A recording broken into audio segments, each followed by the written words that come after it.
শাহবাগে।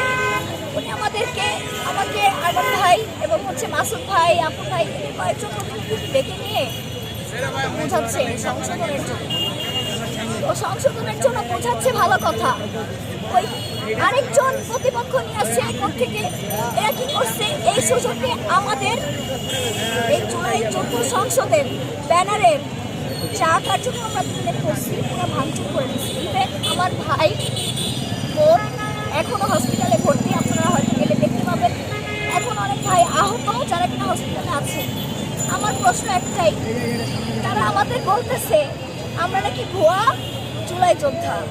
তাহলে একটা ভুয়া জুলাই যোদ্ধার কি কখনো কার্ড হয় বা এমআইএস হয়?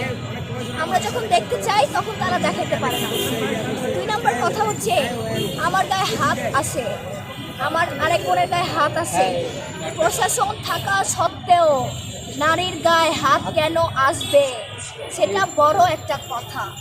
আমি সকল সাংবাদিক ভাইদের কাছে একটা প্রশ্ন তুলে দিতে চাই, যাতে তারা অন্তত এই প্রশাসন থাকা সত্ত্বেও নারীর গায়ে হাত কেন আসে এবং আমাদের অন্যায়টা কি, আমাদের অপরাধ কি।